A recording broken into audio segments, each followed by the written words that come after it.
lang ako ng baso. Ay, ako. Ha? Huwag ka na kumuha ng baso. Rektahin na lang natin to. Ah, ganun? Tutugay na natin. O, sige. Uy, ma!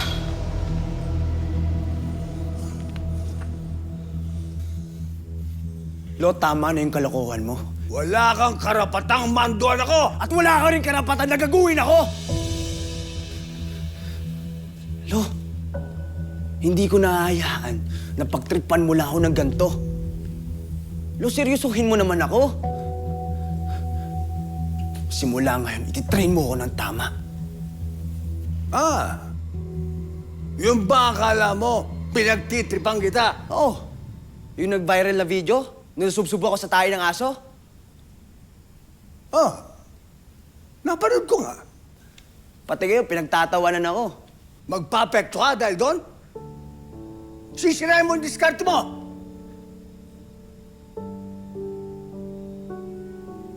Naalala mo ba ang huling laban ng tatay mo?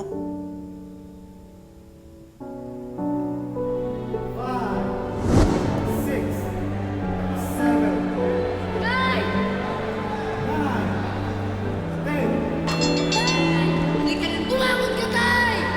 Tay! Tay! Tay! Hindi ka na... Ano ko makalimutan yun?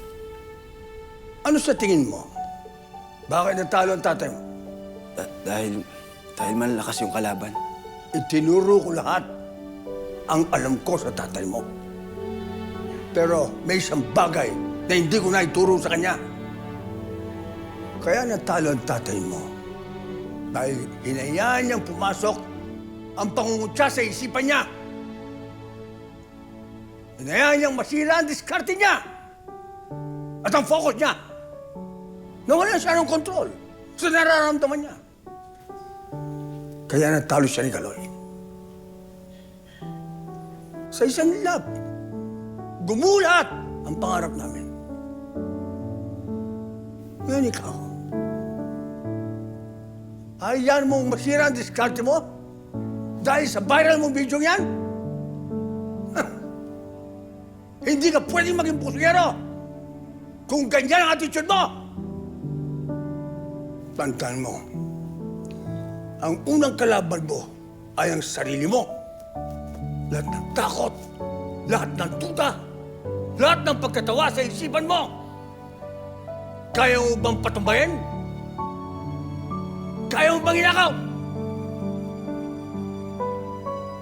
Bukas, alas 4 ng umaga, ihintayin kita rito kung naniniwala ka pa sa akin.